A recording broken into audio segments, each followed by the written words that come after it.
So let's get started with writing a blog post or an article, whatever you want to call it. And this article should be about the history of the iPhone from its first presentation until the year 2021. Due to the cutoff date of ChatGPT, we talked about this already in the course. Now for this specific project and also for other topics covered in this module, we'll follow this approach. We'll first use a simplified approach. So we will use a very simple prompt and see what the output looks like. Afterwards, we'll dive a bit deeper and create a more structured, a more complex prompt. This prompt will follow some of the concepts we learned in the prompt engineering module, but more importantly, we'll add more constraints and give ChatGPT more context to derive a more special, a more tailor-made output. So this is our first goal. Let's see how we can write this article now in a simplified way. So I'll now simply add this prompt to my message box. This prompt is very generic.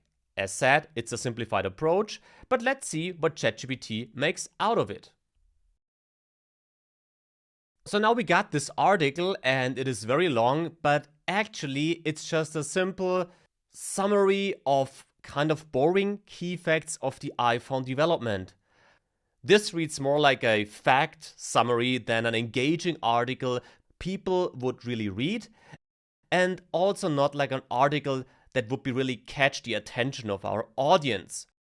Therefore, using ChatGPT like this is okay, but actually we can do better. We'll now derive a more structured, a more complex prompt step by step. To do so, one of the most important things is adding constraints.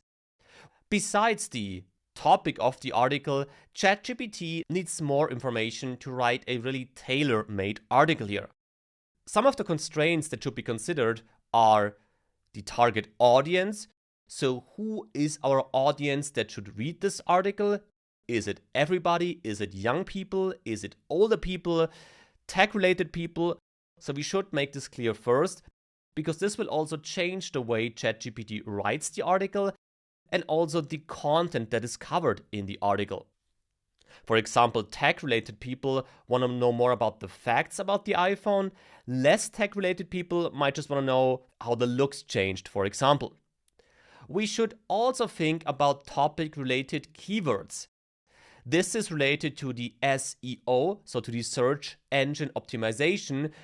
If we optimize our article in this area and add many relevant keywords in here, then chances are higher that our article will be found on Google as it distinguishes from the existing articles.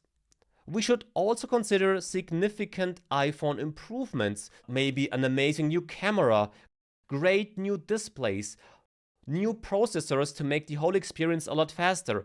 So things like that should also be highlighted in our article to make it easy for the reader to quickly see where the main events happened. As we saw, we have a very long article, so we might want to have a more refined article that is a lot shorter and still contains all the key facts. And finally, we can also ask ChatGPT to add images.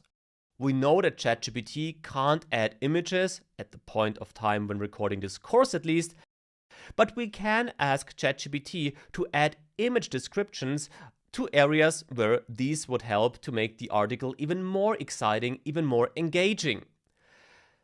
So these are just some of the ideas that we can have when writing such an article. Let's now see how we can implement these topics.